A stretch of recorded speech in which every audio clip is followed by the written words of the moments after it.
Bom dia, galera. Vamos lá para a análise da rodada 33. Naquela madrugadão, né? Bom, primeiro, para quem é novo, sejam bem-vindos aqui ao Pardal. Pardal nasceu aí logo depois da Copa e o grupo é ótimo, cresceu de uma forma que eu não imaginava, né? Vocês podem estar pensando, pô, mas o grupo nem lotou o grupo. Não lotou, mas ter cento e poucas pessoas acreditando no teu trabalho é algo realmente incrível, né? Sem saber quem eu sou, então realmente acreditar. Então, queria dar boas-vindas aí a vocês.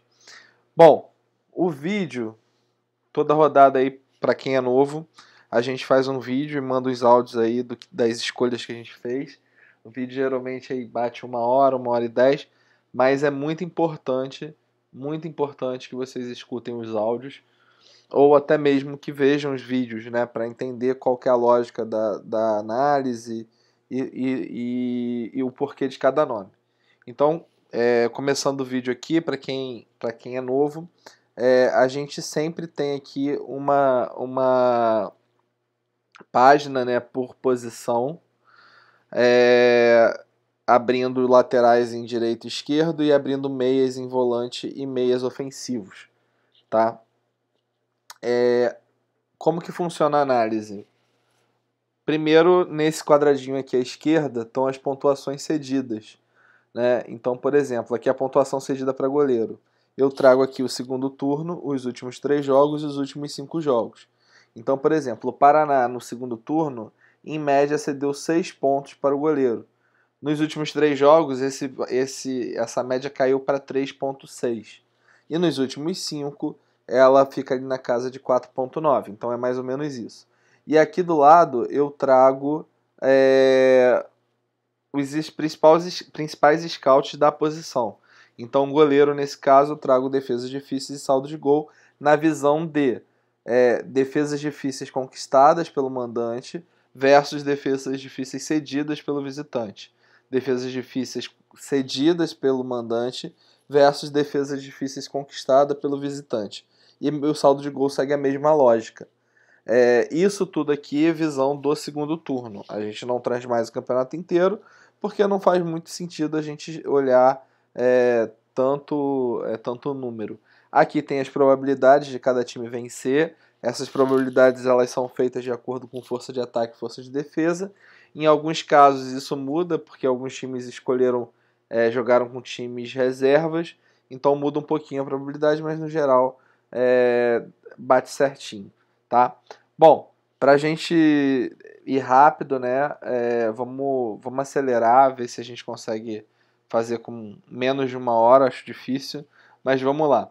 Bom, goleiros a gente sempre indica, né? Por 3 motivos. Um goleiro único e exclusivamente por saldo de gol, um goleiro por saldo de gol mais defesa difícil e um goleiro para defesa difícil. Tá? Então essas são as 3 lógicas que a gente escolhe aí. Então como que a gente analisa isso? Bom, a gente vai analisando isso, a gente começa a analisar aqui por pontuações cedidas. Então nessa rodada, quando a gente dá o zoom aqui na tabelinha, a gente vê que tem alguns nomes que surgem, né, dentro desse cenário. O primeiro é o Paraná, né, que está aqui verdinho, mesmo nos últimos 3 jogos essa média tendo caído, e eu vou mostrar por que caiu. A gente tem Chapecoense aqui, ó, nos últimos 3, 5 jogos ali na casa de 5 pontos. Tem o Fluminense cedendo uma pontuação acima de 5 pontos aqui para o Sport, né, aqui no segundo turno, e quando vai para um universo amostral menor, né, mais próximo, né. Então você vê aqui tem o Vasco, né, cedendo 5 pontos no segundo turno e ali na casa dos 4, nos últimos 5, 4-2. Então você tem algumas opções aqui que você pode colocar como goleiro. Não tem nenhuma opção, tirando o Fluminense, que acenda todos os verdinhos assim, né? Tem o Fluminense, tem o Paraná, mas vocês veem que tem um desnível, né? O Paraná cedeu 6 pontos no segundo turno, nos últimos 3 jogos isso cai bastante, né? Então não segura nem saldo de gol, e nos últimos 5 chega ali próximo do saldo de gol. E o Fluminense não, o Fluminense realmente acaba cedendo acima de um saldo de gol em média, mas pega o Sport, que, né, é um time muito fraco, então talvez não valha. Então a gente começa a olhar aqui por essa pontuação cedida, né, e depois a gente traz aqui as análises desses scouts. Então, deixa eu diminuir aqui, e a gente vai olhando aqui primeiro. Quais são as defesas difíceis, quais são os times que mais cedem defesas difíceis como visitante? Então você vê aqui que salta os olhos o Flamengo e o Vasco, né, liderando aí de forma a passos largos isso, né? Em terceiro lugar vem o Paraná e o São Paulo, né? Então os 4 times que mais cedem defesas difíceis como mandante, você tem ali Flamengo liderando, Vasco em segundo, Paraná e depois o São Paulo. E ao contrário, quem cede mais defesa difícil como mandante, você tem Botafogo com 13, Fluminense com 13, Grêmio com 13 e Atlético Paranaense com 13. Aliás, Atlético Paranaense com 18. E aí, a última análise que a gente faz é saldo de gol. Desses times que a gente viu, o time que mais cedeu saldo de gol jogando fora de casa foi o Paraná. Cedeu 7. Né, 7 saldos de gols. Então é um número bastante expressivo. Porque você vê que o segundo colocado aqui no ranking de saldo de gol cedido é Sport, Chapecoense e Bahia com 3 saldos de gols. Como a gente está falando da rodada 33, a gente está falando da 13ª rodada do retorno, né? Então a gente está falando que mais ou menos ali algo em torno de 7 jogos, mais ou menos. Então a gente está falando 7 ou 8, né? Pode ser um pouquinho mais. Então a gente está falando que o Paraná praticamente em todos os jogos cedeu saldo de gols. Sport, Chapecoense e Bahia na metade dos jogos cederam. Então, como mandante também é o que mostra que o que mais cedeu foi o Atlético Mineiro e Fluminense, né? Então o Fluminense, na verdade, o goleiro do Sport poderia ser uma boa para essa rodada, porque realmente o Fluminense cede bastante ponto. Quem quiser arriscar, né, sabendo que o Fluminense gera defesa difícil e saldo de gol, que eu acho difícil segurar saldo de gol, pode tentar arriscar o Sport, mas eu acho bem uma escolha bem ruim. Então, dadas essas análises, a gente tem algumas opções que a gente traz aqui como dicas. Algumas opções que a gente não trouxe, né? Por exemplo, o Vanderlei, que me perguntam: Fernando, a Chapecoense ali nos últimos 5 jogos você deu 5 pontos mais ou menos. Então por que eu não coloquei a Chapecoense? Primeiro porque o Vanderlei, para mim, ele se enquadra muito no quesito aqui do João Ricardo. Por quê? Chapecoense, né, não cede defesa difícil. Na verdade, se enquadra mais ou menos, né? Porque você vai colocar o Vanderlei por saldo de gol, né? Quando você pensa em colocar o Vanderlei por saldo de gol.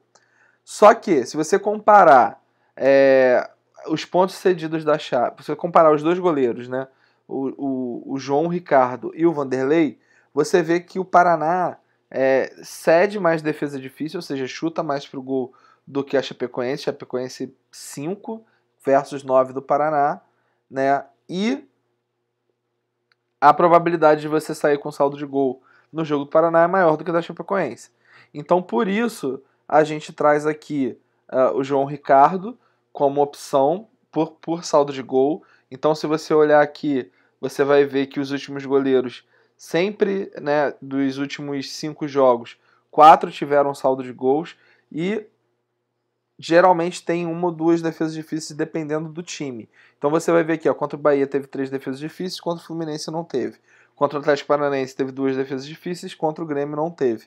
Então assim, o América Mineiro, ele se enquadra muito no perfil do Bahia e do Atlético Paranaense. Então provavelmente o João Ricardo deva fazer aí uma ou duas defesas difíceis, se segurar o SG, consegue aí ter boa pontuação, ficar aí uns 11 pontos mais ou menos.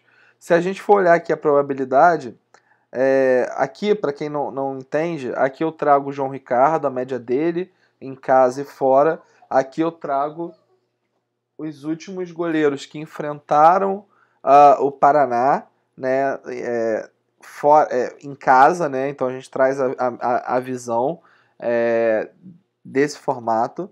E aí, lembra aqui que eu falei o porquê, né, que o Bahia... cadê? Aliás, por que aqui nos últimos 3 jogos essa média cai? Né? Porque é estranho, você tá aqui com 6, isso daqui cai para 3 e nos últimos 5 jogos 5. Por quê? O goleiro Anderson do Bahia tomou um cartão amarelo no banco. Né? Então por isso acaba influenciando na média.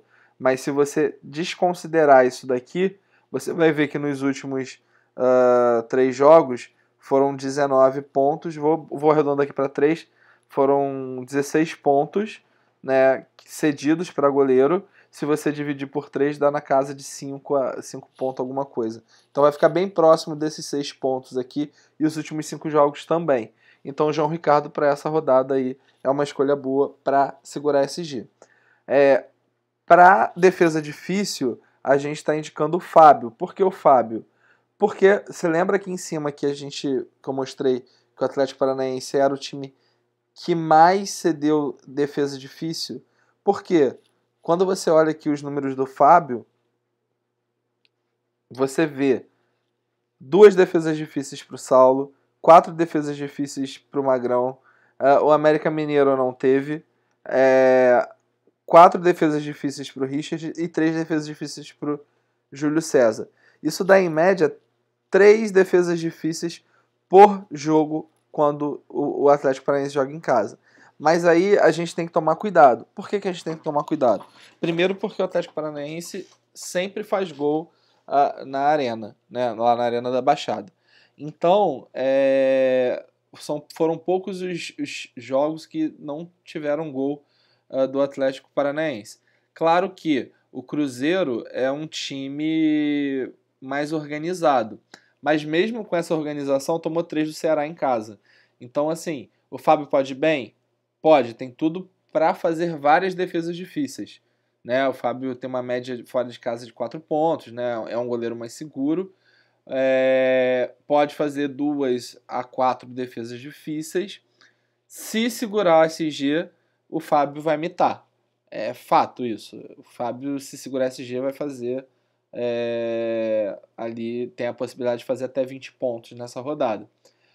Se não segurar, vai depender das defesas difíceis e aí tem aí a possibilidade de fazer aí na casa de 4 pontos, 6 pontos, né? Depende muito do jogo, tá bom? E o último goleiro que a gente indica é o Paulo Vitor, porque o Paulo Vitor, o Vasco fora de casa, ele de vez em quando arruma um golzinho, ele faz gol, contanto que nos últimos 5 jogos só segurou SG em 1 contra o Vitória. Tá certo que um foi clássico contra o Fluminense, o outro foi contra o Botafogo, então também acaba que esse fator clássico, quando você bota dentro e fora de casa, muda um pouco, né? Mas mesmo assim, se você olhar os últimos 3, só segurou saldo de gol em 1. Claro, né? Pegou Paraná, pegou Vitória, pegou Sport, times que realmente não são muito bons defensivamente. Então, quando você pega esses times, a tendência realmente é que ele faça gol. Então, pega um Grêmio mais organizado na defesa.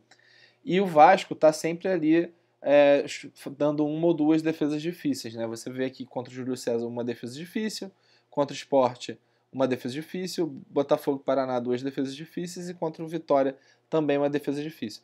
Aliás, duas defesas difíceis. Então, se o Grêmio segura SG, a possibilidade de fazer 11 pontos do Paulo Vitor, né, é bem alta. Se não fizer 11, pode fazer ali na casa de 8. Então, para mim, né, quem quer arriscar médio, o Paulo Vitor é o nome para a rodada. Quem quer arriscar mais alto é o Fábio. E quem quer um pouco mais de segurança é o João Ricardo. Tá? E aí a gente fecha a parte de goleiro. É importante, pessoal, vocês entenderem que, principalmente para quem está chegando agora, que aqui a gente passa algumas tendências, né? De como tá o jogo, qual que é a possibilidade de cada time bem, como foram as rodadas passadas. Então, para quem está chegando agora, pode ser difícil realmente entender esse novo formato, né? Quem hoje dá dica de cartola acaba montando time ou até mesmo dando alguns nomes mais pontuais. Aqui no Pardal vocês vão ver, claro, nomes usuais, né? Nomes mais comuns, porque são os que pontuam mais, tem uma maior média, mas também vão ver nomes diferentes, né? Então, quando a gente joga aqui, por exemplo, para zagueiro, se você olhar aí um pouco nas redes sociais, você vai ver muito indicando até o Vitor Cuesta para essa rodada, indicando a dupla de zaga do Grêmio, né? Então a gente procura analisar os scouts, né? Então, para zagueiro, a gente tem, claro, uma visão dos jogos mais fracos, né? Defensivamente mais fracos. Então você vê aqui, ó, que já acende no Paraná, né? Paraná ali na casa de cede acima de 5 pontos, em média por jogo. O Atlético Mineiro, como visitante, também chama um pouco a atenção, porque tá ali naquela casa de metade dos jogos cede saldo de gol, tá? Apesar de não ceder muita roubada de bola. Então, pode ser que saia aqui um 0x0, 1x0 do Palmeiras e segure o saldo de gol. E aqui também, Chapecoense, né, também com uma média de pontuação cedida ali um pouco acima de 5, né, principalmente aqui nos últimos jogos. E o Sport também nessa casa aqui perto de 5. Então a gente tem aqui algumas opções de zaga. Quando você olha a roubada de bola cedida, Palmeiras e Flamengo lideram, aliás, Bahia lidera, depois vem Palmeiras e Flamengo, e é claro, a gente não pode escolher só em função de roubada de bola cedida. Por exemplo, eu vou escolher um zagueiro do Atlético porque o Palmeiras cede muita roubada de bola, mas se eu perder o SG, eu tenho que fazer 3 roubadas de bola, 4 roubadas de bola para garantir uma boa pontuação. Então não vale a pena você arriscar nesses times que tem um poder ofensivo maior, sendo que o Palmeiras é cirúrgico, né, nos chutes dele. Então, Palmeiras, Flamengo também segue a mesma coisa, São Paulo igual, então cabe para a gente olhar os jogos mais voltados para saldo de gol e menos para roubada de bola. Tá? Nesse caso aqui, se você pega um time, né, que cede muita roubada de bola versus um time que conquista e ainda tem uma chance grande de SG, casa direitinho. Então não é o caso, a gente acaba olhando para outras visões. Né? Aqui o Ceará cede bastante roubada de bola para zagueiro, né? Mas você vê ele que está numa pontuação ali 3 a 4 pontos. Geralmente cede mais para o lado do Emerson Santos, né? Que o Emerson entra no lugar do Moledo.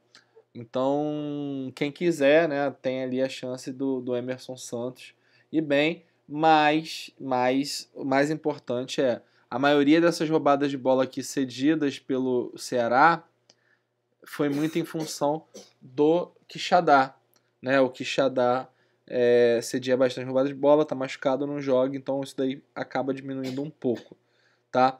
Bom, então como eu falei, a gente vai em saldo de gol conquistado e saldo de gol cedido. Saldo de gol cedido, Paraná lidera, e saldo de gol conquistado, Fluminense e Santos liderando dentro de casa. Se a gente for ver o contrário, tá ali na casa dos três, não é confronto, não se vê com bons olhos escolher zagueiros dos times mandantes agora nessa rodada, salvo aquela situação do Palmeiras, né, em função da pontuação ali, pode ser que saia um 0-0, então pode ser que vale a pena você escolher ali um zagueiro. Então, como a gente falou de Palmeiras, Fluminense e Santos, né, aliás, falou de América Mineiro, Fluminense e Santos, a gente também fala do Vasco. O Vasco, apesar de não ceder muito saldo de gols, a gente viu que quando pega um time mais organizado, acaba cedendo esse saldo de gol, que é o caso do Grêmio. Então, cara, a gente traz aqui as opções baseadas nessas análises, né? Então, por exemplo, se o Paraná é o time que lidera com saldo de gol cedido, eu tenho que ter alguém do América Mineiro. E para eu ter alguém do América Mineiro, eu tenho que entender qual é a melhor opção para o América Mineiro nessa rodada. O Messias, você tem. O Messias é um zagueiro que tem uma média 4,1 em casa. Só que o Messias ele tem um ponto. Ele é um zagueiro bem ofensivo. Então ele já tem um gol, né? Ele faz geralmente uma roubada de bola por jogo, tem 2 finalizações defendidas e 4 finalizações para fora. Sofre falta, erra alguns passes, né? 50 passes errados é um número até considerável, mas é menos de 2 passes por jogo, né? Então também não é tão absurdo assim. A falta cometida também não é tão absurda, né? Então acaba menos de uma falta por jogo, e cartão amarelo também tomou muito pouco. Por que a gente não trouxe o Matheus? O Matheus é muito faltoso. O Matheus, pelo contrário, o Matheus é um cara que faz muita falta, toma muito amarelo. Então, como a gente tem um zagueiro mais tranquilo e ainda tem um grande potencial desse zagueiro subir e arrumar um gol de cabeça, a gente está trazendo aqui o Messias. Por quê? Geralmente é muito difícil o Paraná ceder roubada de bola para zagueiro. Cedeu aqui para o Digão e cedeu para o Grêmio lá, Paulo Miranda, isso já há um tempo. Então, geralmente é um saldo de gol, uma roubada de bola, mas você vê que alguns zagueiros tiveram oportunidade aqui de finalização para fora, finalização defendida, que é o caso do Ibanes. Então, assim, o Messias, você vê que a pontuação não é tão alta, gira ali em torno de 5 a 7 pontos, né? Mais ou menos. Então é mais ou menos a pontuação que o Messias deve fazer, 5 a 7 pontos, se tudo correr bem, e vai que sobe, faz um gol, aí já broca aí para 13, 15 pontos. Então a gente traz o Messias, até porque a chance do América manter o saldo de gol é de 67%, então tem uma chance bem alta mesmo de não tomar gol. O segundo nome que a gente falou, do Santos, né? Santos com 6 saldos de gols conquistados nesse segundo turno, jogando em casa. E aí a gente traz o Gustavo Henrique. Né? O Santos vai improvisado, né? O segundo zagueiro provavelmente é o Alisson, que é um volante. Mas a gente traz o Gustavo Henrique, que tem uma média ali na casa de 4 pontos também em casa. Diferente do Messias, já é um pouco mais agressivo, né? Se você for ver, o Messias ele fez 29 faltas em 31 jogos, enquanto o Gustavo Henrique fez 30 faltas em 21 jogos, né? Então são quase 2 faltas por jogo. E cartão amarelo já tomou 6, né? Enquanto o Messias tomou 4 em 31, o Gustavo Henrique tomou 6 em 21. né? Então é um zagueiro aí que tem faltoso. Mas também é um zagueiro que também tem essa característica mais ofensiva. Já tem gol, já tem finalização na trave, já tem 7 finalizações defendidas, 7 finalizações para fora.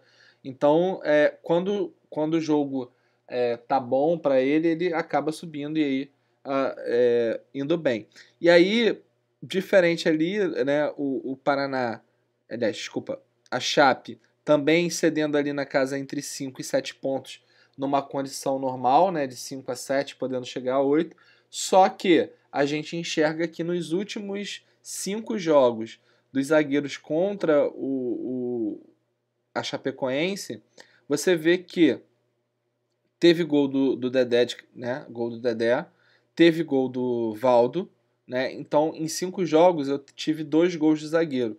Então, além da possibilidade de manter o saldo de gol, eu tenho uma possibilidade grande aqui de gol de zagueiro. E diferente do Paraná, geralmente eu tenho um lado ali do zagueiro, né? Geralmente os zagueiros saem mais fazendo roubada de bola. Então eu tenho roubada de bola do Jackson, tenho roubada de bola do Dedé, né? Aqui no Ceará eu não tenho tanto, mas aqui eu tenho 2 roubadas de bola do Hever. E o Paraná eu tenho 4 roubadas de bola do René.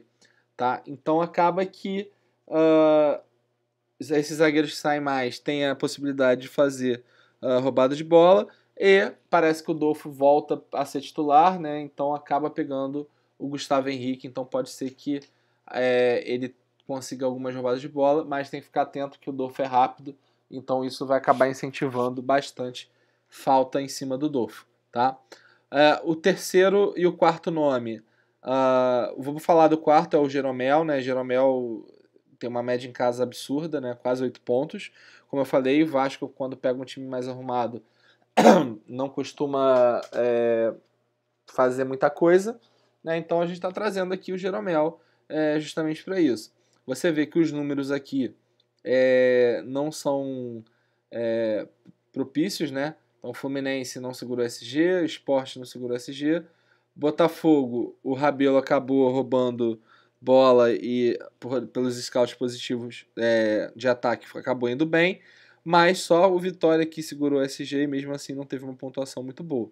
Mas como eu falei, são todos times que não têm uma defesa muito bem construída, que é diferente do Grêmio. O Grêmio tem realmente uma boa defesa, deu umas tropeçadas aí, andou tomando os gols, mas é o Jeromel, né? Então sai pro jogo também. Enfim, acho que vai estar no time de 80 a 90% dos cartoleiros dessa rodada, tá? E aí o último nome é o Digão. Se a gente for olhar aqui, como a gente falou, o Fluminense segura, né? Tem aí, lidera a questão de saldo de gol em casa.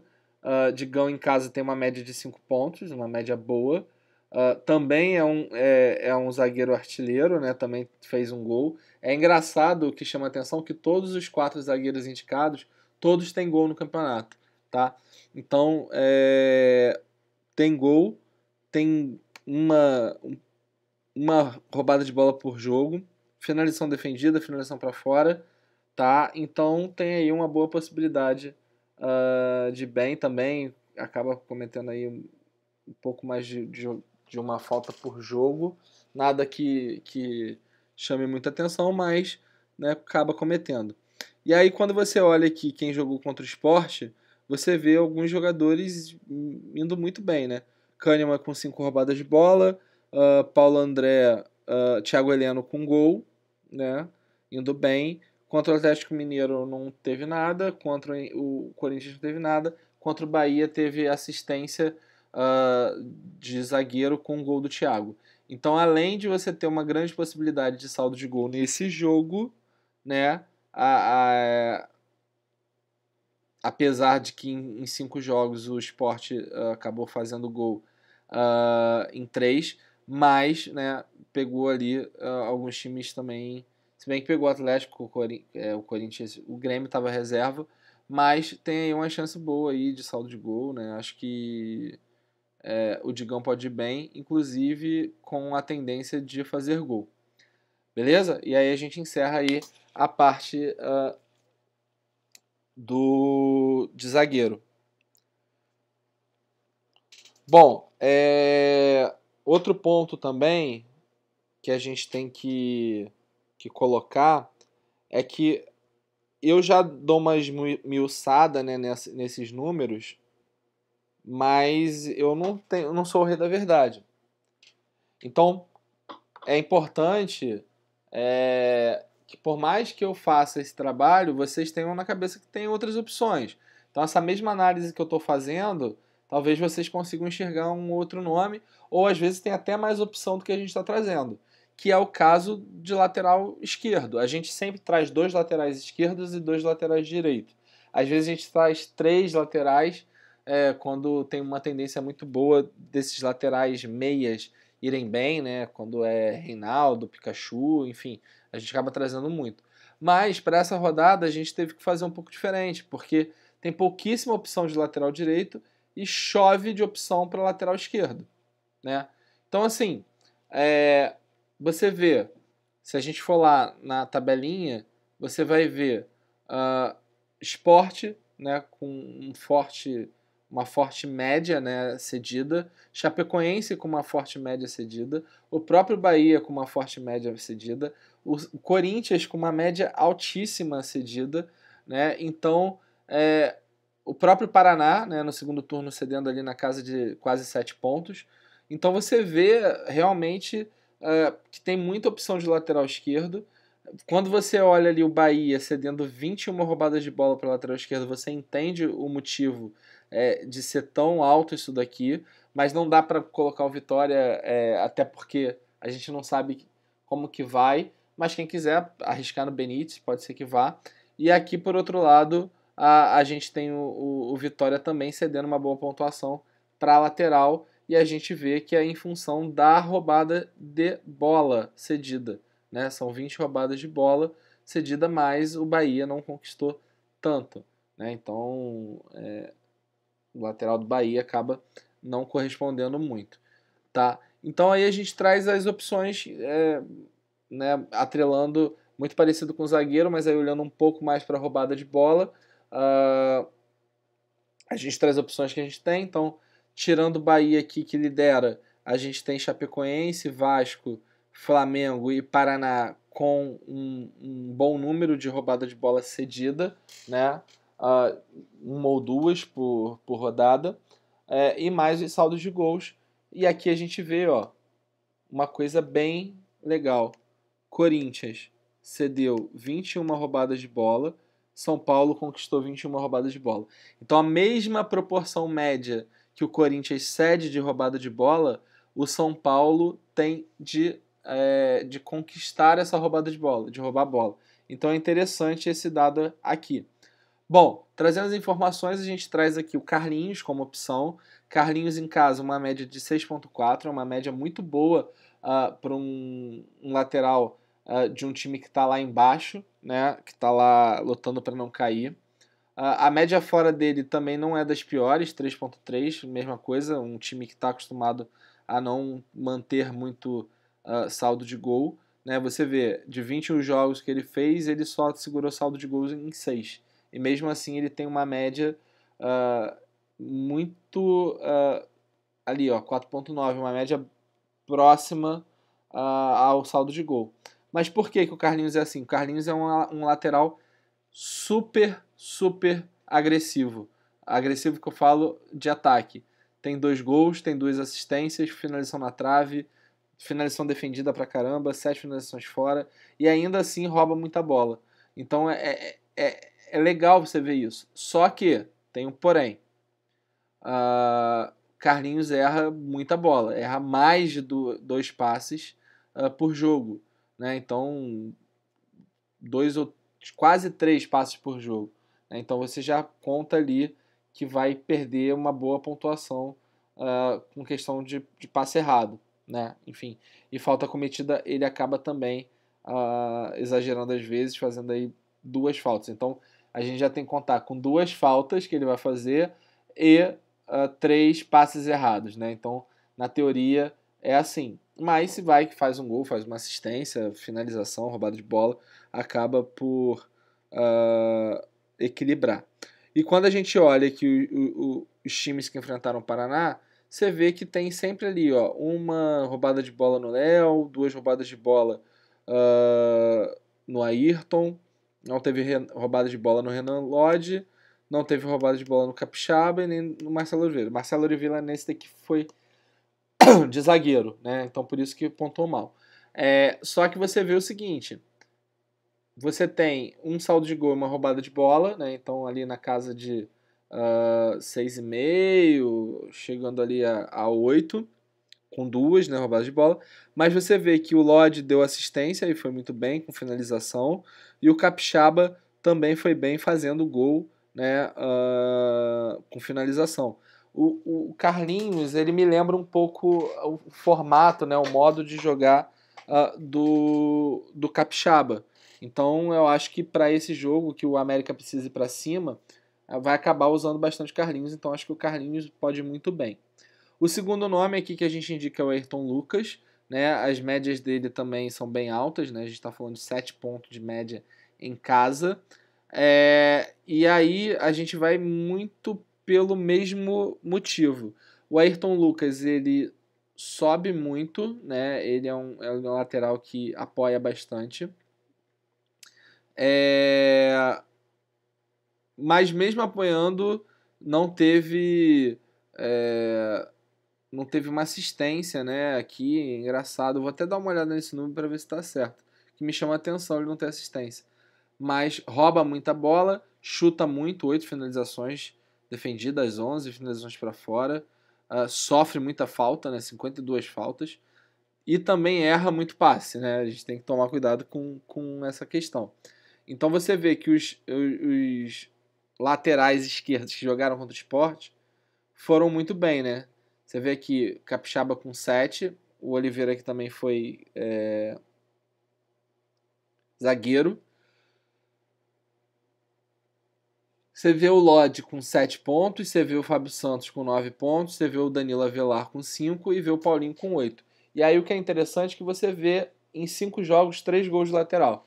Então, pô, você vê que ali realmente laterais esquerdos ofensivos contra o Sport costumam ir muito bem. E os últimos 2 nomes o Dodô.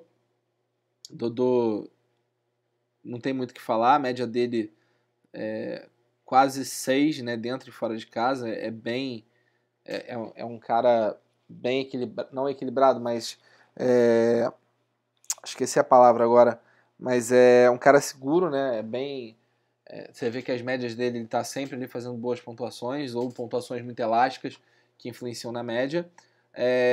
Cara, Chape vê que o Santos tem 66% de chance de manter saldo de gol, né? Então, o placar mais provável para esse jogo é 2-0, mas assim, tem que tomar cuidado porque o Santos está indo com 7 desfalques, né? E isso pode influenciar, né? Acaba que o Santos pode tomar ali seu gol. Mas você vê que Bahia, contra Cruzeiro, contra o Flamengo, saldo de gol. Então, em 3 oportunidades de 5, segurou saldo de gol. Em 2, acabou perdendo, né? Fazendo gol a Chapecoense. Mas, nesses 2, foi contra o Ceará e contra o Paraná. Times consideráveis mais, na teoria, mais fracos. O interessante disso daqui é... você vê que tá sempre com um SG e uma roubada de bola. Contra o Ceará isso aumenta um pouquinho, né? E contra o Flamengo também, que vai ali para 5 roubadas de bola. Então depende um pouco de quem joga, quem vai fazer o lado ali da Chapecoense. Então tem a possibilidade de uma roubada de bola junto com o saldo de gol, né? Então pode ser que o Dodô faça ali uma pontuação também na casa de 6, 7 pontos, né? Pode talvez até aparecer com um gol como apareceu o René, né? Como o Dodô sobe muito, pode ser que ele acabe roubando uma bola nesse meio do caminho. E o que chama mais atenção, que é o Corinthians, né, lá naquela pontuação, muito porque foi um jogo que mitou o René.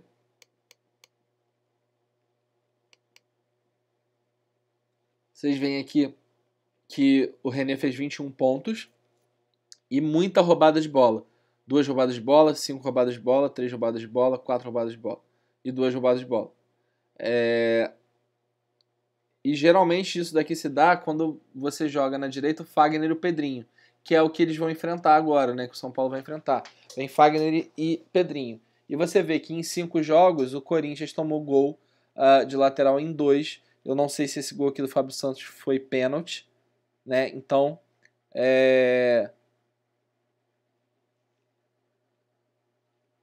você vê aqui... pessoal, desculpa, eu tô bocejando pra caramba, tô com bastante sono, cansado, mas vou terminar aqui para vocês. Então vocês veem aqui que tem a possibilidade também de gol, né? O Reinaldo, na teoria, tá indo de lateral, porque falaram que o Everton pode jogar. Se o Everton, se ele for de ponta, esses números mudam, tá? Então é importante entender que o Reinaldo, ele é bom para essa rodada, caso vá de lateral, tá? Então aqui a gente fecha os nossos laterais esquerdos indicados para a rodada 33. E aí, pessoal, é o seguinte, como a gente está indicando muito lateral esquerdo, a gente não podia indicar muito lateral direito. Então, em função dessa quantidade alta de lateral esquerdo, a gente só trouxe um lateral direito, que é o Nino Paraíba. Por quê?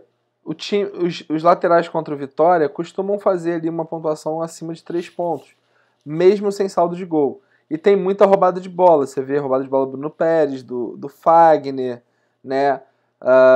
Roubada de bola do Marcinho, do Lennon. Então, assim, fora isso, o Nino Paraíba é um lateral também que apoia bastante, pô, rouba muita bola. O Vitória tá indo com um time, ainda não sabe qual time que vai, né? Então tá indo de treinador novo, vai meio no desespero para ganhar, tá fazendo de tudo para não cair. Então o Nino pode aproveitar aí um pouco desse desespero aí para roubar bastante bola, como também dar uma assistência ou outra aí, tá? Tem outras opções aqui, né, de acordo com a tabela, mas, né, como eu falo, tem coisas aqui que são meio descalibradas. Então, por exemplo, o Flamengo cede muita roubada de bola, o Botafogo não rouba muita bola, né? O América Mineiro conquista muita bola, o Paraná não cede muita bola. Então, acaba que não tem muita coisa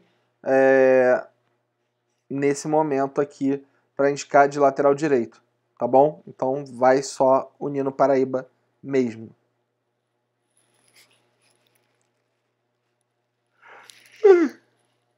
Desculpa, pessoal. Tá. A próxima explicação vou fazer mais cedo. A semana foi realmente bem pesada. Por isso que eu acabo bocejando. Mas vamos em frente. Bom, uma das vantagens aí desse dia a dia de análise é a gente poder abrir meias de volante. Isso é ótimo, porque a gente conseguiu ver realmente quais são os times que cedem pontuação para volante. Então você vê que alguns times realmente com uma tendência muito forte de ceder pontuação, como o Paraná, até o próprio América Mineiro, Grêmio, Internacional. Então você vê aqui uma boa oportunidade em nomes que talvez você não fique tão ligado, né? Quando você vai ver um meio, a gente acaba pensando muito em meio ofensivo. Então, assim, olha aqui essa tabela de pontuação cedida, vai aqui na roubada de bola E, cara, e escala, porque volante não tem essa coisa de tá jogando em casa, tá jogando fora. Volante é a tendência. Então aqui, a tendência de quem cede mais roubada de bola dos visitantes, Inter e Chapecoense, né, com 45 e 38. E do outro lado, você tem aqui o Grêmio com 44 roubadas de bola cedidas e o Vitória liderando isso daqui. É importante, cara, o seguinte, o Vitória a gente não sabe qual time que joga, principalmente o meio-campo. Então isso influencia um pouco nesse número. Mas você vê que outros números aqui são bem gritantes e vão com os times.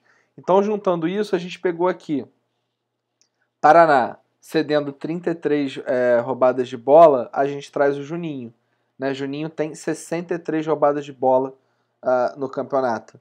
Né? Então tem 2 roubadas de bola aí por jogo. Ainda sobe, né? Faz ali seus gols, já tem 3 gols, finaliza bem. Pega um Paraná, como eu falei, fraco, então pode ser aí que o Juninho seja o Jair da rodada 33, por causa dessa também essa visão um pouco ofensiva. E você vê que realmente os volantes foram bem. Né? Então você vê Lucas Romero e Lucas Silva com 3 e 4 roubadas de bola. Né? O Lucas Silva ele faz muito ali a posição do Juninho, né? Então você vê que tem roubadas de bola e finalização para fora.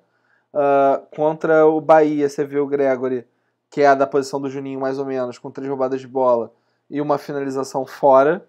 Contra o Fluminense, você vê o Richard e o Jadson, que fizeram um gol, né? O Jadson mitando nessa rodada, fazendo 15 pontos com 2 gols, e o Richard ali com 2 roubadas de bola e finalização também.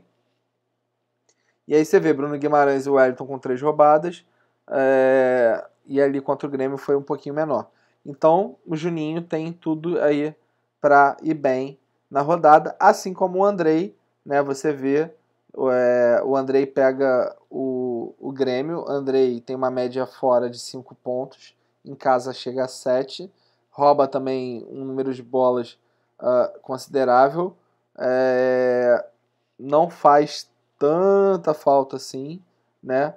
Pelo menos aqui. E também tem esse viés de chutar, né? De aparecer. Então tem gol, tem assistência, tem finalização defendida, finalização para fora. E aí quando a gente olha aí os times que enfrentaram o Grêmio, você vê o nosso querido Jair, né?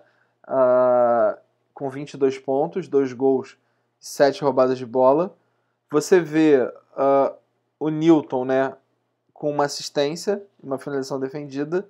Você vê o Richardson com 3 roubadas de bola, Alex Santana com 3 roubadas de bola, o Botafogo você vê o Jean com 5 roubadas de bola. Então você vê realmente aí que tem o Grêmio gosta de imitar volante, né, e depende muito do volante, se ele for mais faltoso acaba não fazendo tantos pontos, mas em média nessa posição aqui que joga o Andrei, volante costuma fazer 5 a 6 pontos, com potencial aí para gol ainda, para aumentar essa pontuação, tá? O terceiro volante é o Richardson. Realmente o Inter cede muita roubada de bola. Você vê aqui, ó, o Andrei, que a gente falou lá em cima, fez 6 pontos com 3 roubadas de bola. Se você desce, o Jair, né, que também tem esse estilo, 7 roubadas de bola. Douglas, você vê com um gol. Gabriel com 7 roubadas de bola. Então você vê realmente o Inter cede muita roubada de bola para volante. E aí não tinha como não trazer o Richardson. Richardson tem 55 roubadas de bola. Sofre bastante falta, né? Ao mesmo tempo também comete muita falta. Por isso que acaba implicando um pouco aí nessa média. Mas você vê que quando joga fora de casa acaba indo melhor, acho que talvez porque o Ceará joga um pouquinho mais recuado, né? Então o time cresce e acaba dando essa oportunidade. O Sanches entrou aqui, né? O Sanches ele não é um volante de origem, né? Mas ele vai jogar recuado nesse jogo. Parece que ele deve fazer ali um segundo homem. E aí, mesma coisa, que a gente sempre usa a mesma lógica, você vê Gregório mitando contra a Chapecoense fazendo 9 pontos. Você vê o Ariel Cabral mitando com uma assistência e 3 roubadas de bola. O Richardson indo muito bem, com 4 roubadas de bola. E aí todos ali na casa, e ainda veio o Leandro Vilela ali com uma assistência. Então assim, o Sanches ele pode acabar roubando algumas bolas e também pode acabar aparecendo surpresa ali, né? Então, com gol e assistência, pode ir bem nesta rodada, tá? E aí, próximos meias e atacantes.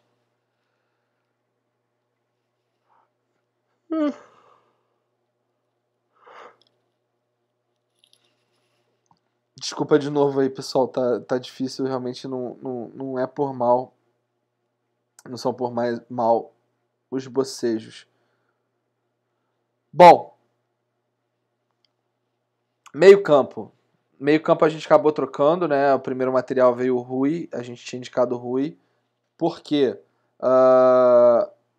Se você olhar os meias que enfrentaram o Paraná, o meia que joga na posição do Rui foi bem, né? A Arrascaeta com um gol, o próprio Mancoejo aqui com uma assistência, Elber com 12 pontos, né? Vinícius com 2 gols, Zé Rafael com 6 pontos, Ramírez com 9, né? Então, o Paraná acabou mitando o meio-campo todo do Bahia nesse jogo. Daniel com uma assistência, Rafael Veiga com um gol, Douglas com um gol, Alisson com uma assistência.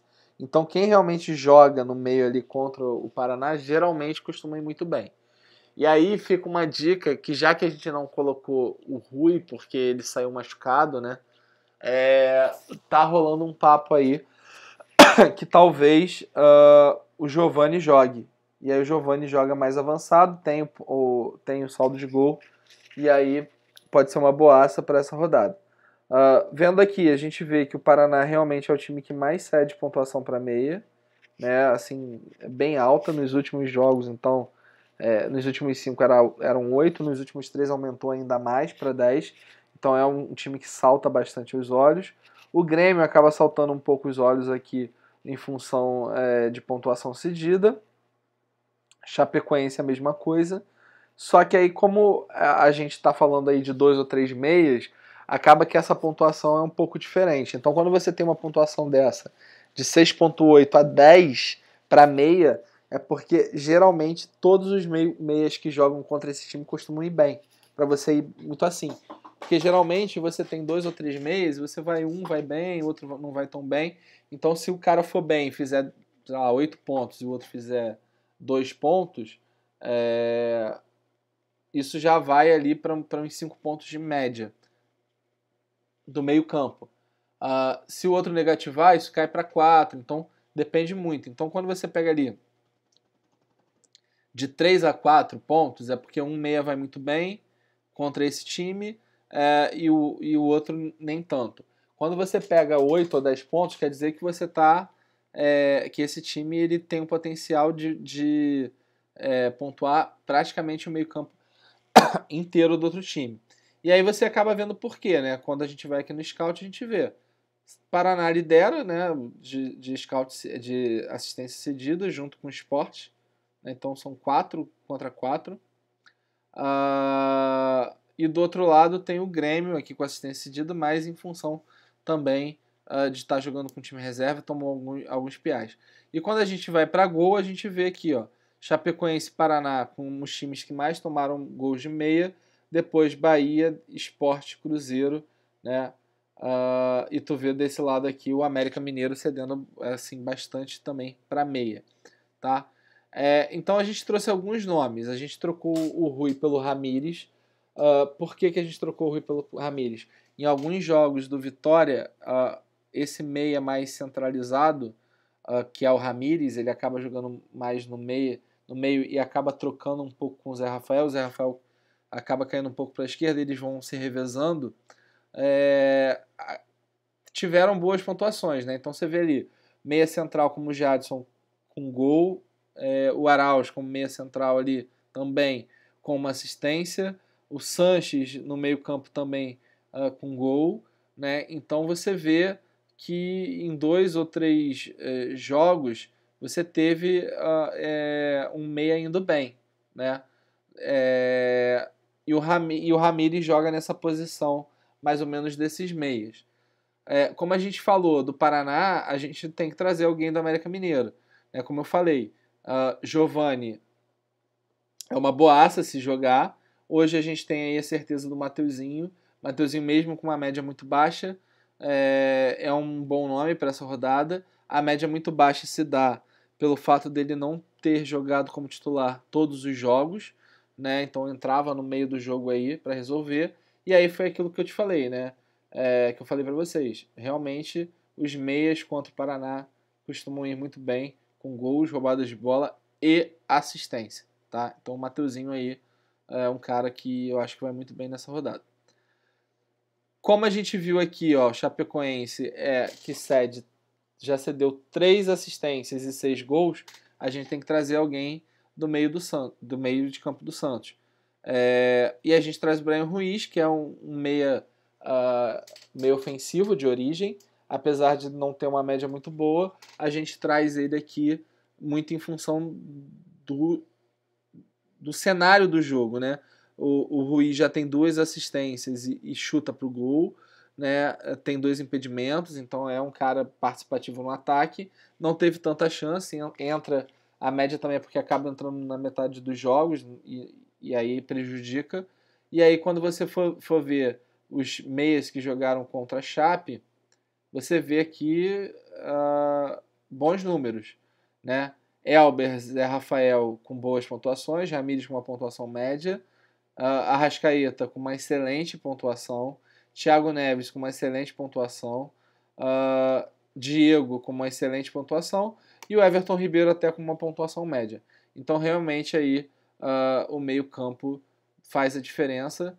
Você tem aqui em 5 jogos 1, 2, 3, 4 gols e assistência você tem 1, 2, 3 assistências, né, nos últimos jogos. Então são 4 gols e 3 assistências, então é uma tendência muito forte desse jogador ir bem, tá? Estamos trazendo aqui Daniel. Daniel acho que é um nome que pode surpreender. Não tenho certeza se Daniel joga, tá? Estou dizendo que aí, pelo que saiu na mídia, pode ser ele ou o Marcos Júnior. Marcos Júnior, porque quando o Sornosa não jogou,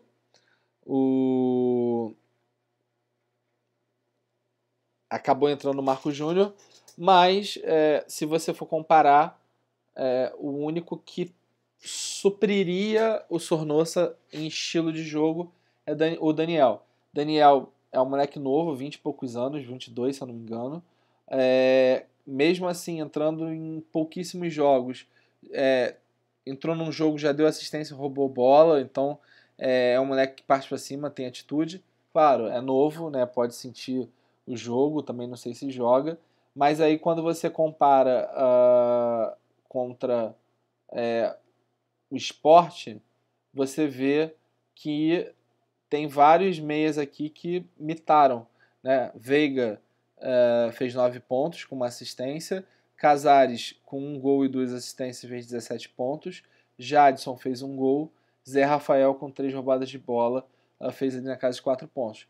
Então assim, o Daniel é um meia completo, é um meia que vai aguentar o tranco? Não sei, a gente não tem muita informação.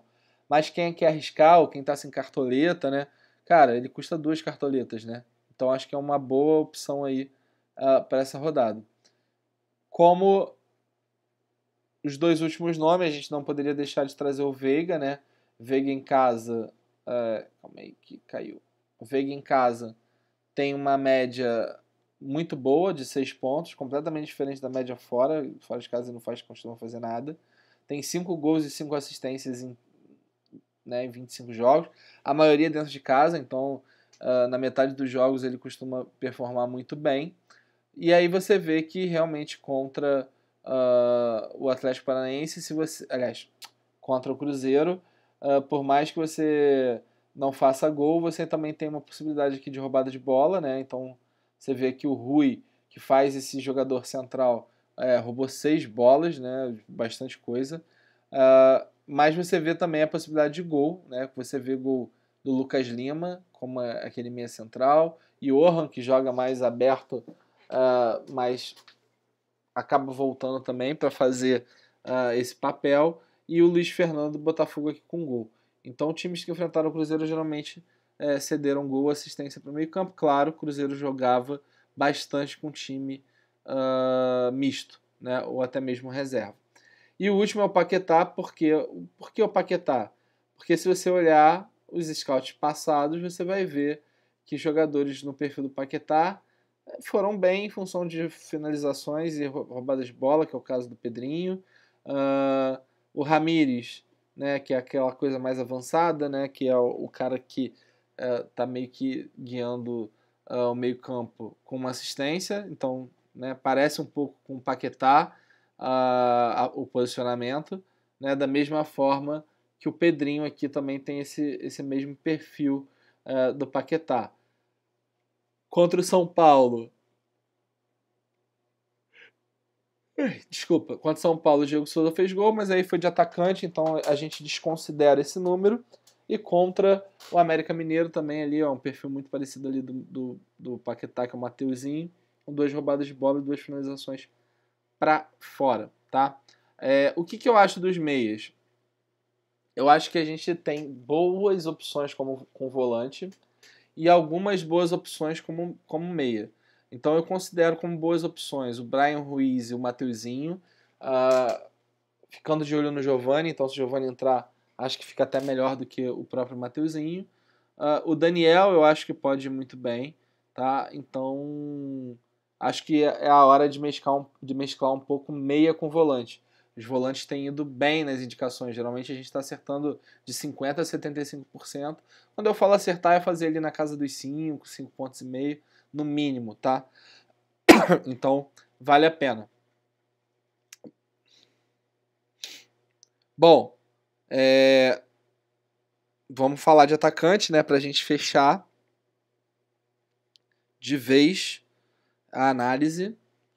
Então, faltando só atacante, não vamos estender muito. Vamos passar aqui para atacante. Atacante não tem muito para onde correr, né? A gente está falando aí na análise do jogo da rodada inteira aqui. Paraná é um time frágil, Sport é um time frágil, Botafogo, né? Talvez. Então, quando você olha aqui esse número, Paraná e Sport sempre ali na casa de 5 a 6 pontos cedidos para atacante, você já na cabeça você já acha que 6 pontos cedidos dá em média, né, se você jogar com 2 atacantes, dá 12 pontos. Né? 12 pontos é mais ou menos um gol e uma assistência, né, que é 8 mais 5 dá 13. Então, por jogo, o Paraná cede pelo menos um gol e uma assistência no quesito pontuação para atacante. Né? Então, não tinha como a gente não trazer as opções, né, que a gente tinha. Então, você vê que Paraná cedendo 5, né, 5 gols para atacantes, enquanto o Sport cede 6. Né? São os disparados aí os que cedem mais, os outros vão ali na casa de 4. E aí a gente trouxe o Everaldo e o Luciano. Para mim, o Fluminense tem uma chance muito grande de ir bem nesse jogo. E aí quando você analisa, você vê que tem uma tendência do Luciano nesse jogo ir melhor que o Everaldo. Então você vê o Bergson, que é centroavante, com 25 pontos. Você vê o Rony, que já joga na lateral, com 7. Contra o Atlético Mineiro, você vê o Luan, que joga na mais lateral, com 5, mas vê o Ricardo Oliveira com um gol, né, fazendo 8. Contra o Corinthians, você vê o Romero ali com 8 pontos. E contra o Bahia, você vê o Gilberto com um gol.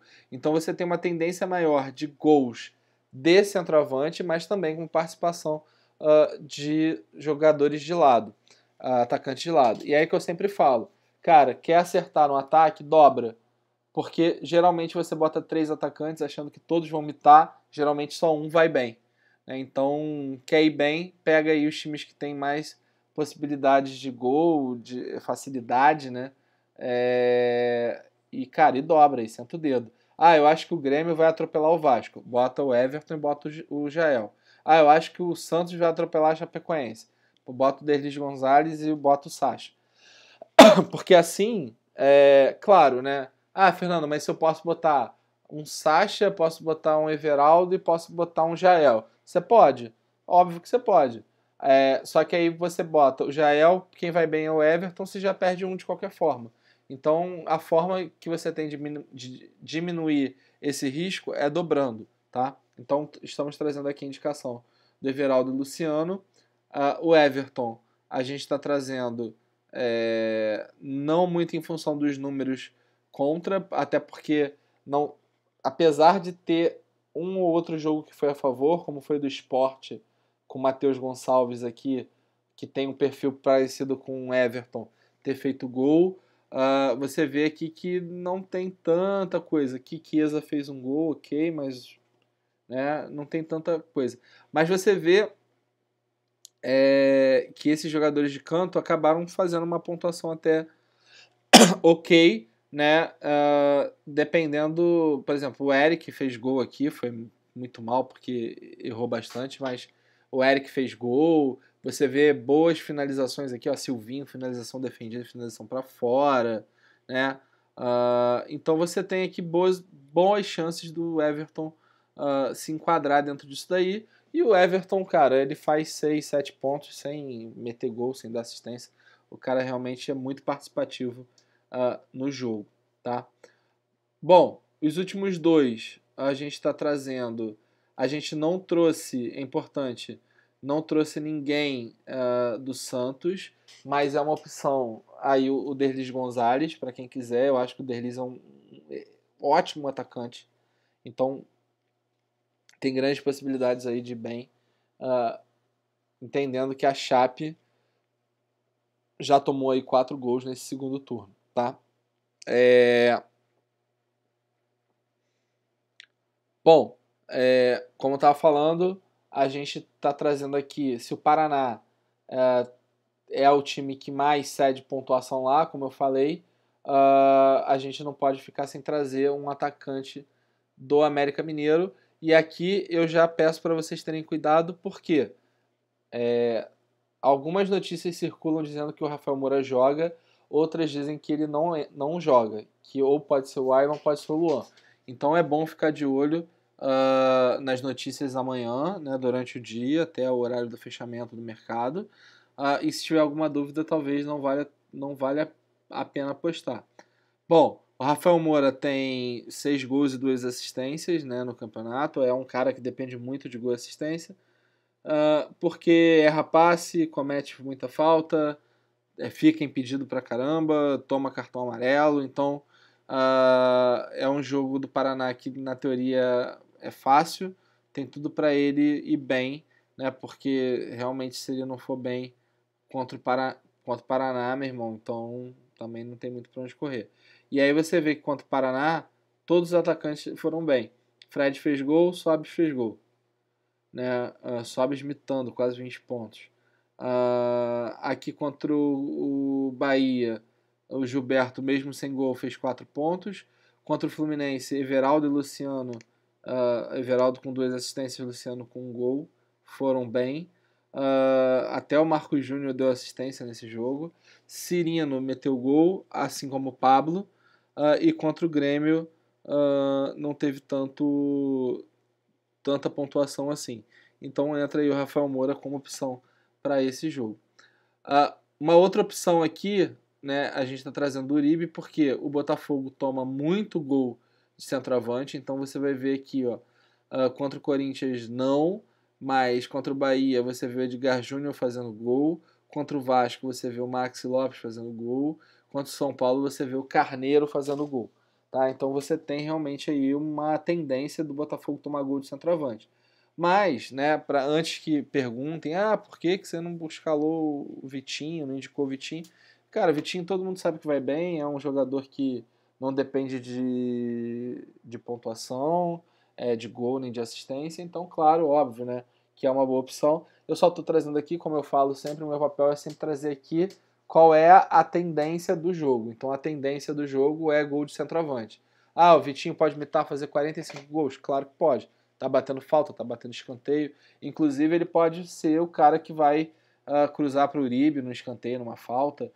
Chuta muito de longe, né? Então é um cara que faz uma pontuação sem precisar de muito esforço. Tá? Então o Uribe está melhorando, está numa fase crescente, e aí a gente traz ele aí como opção. E a última opção é o Carneiro, né? Gonçalo Carneiro, do São Paulo. Também está há pouco tempo, entrou em alguns jogos, então a média dele é muito ruim em função disso. Mas é um cara que vem começando a mostrar para que veio, já fez um gol, né, contra o Botafogo. Tem bastante finalização defendida e finalização para fora, tá?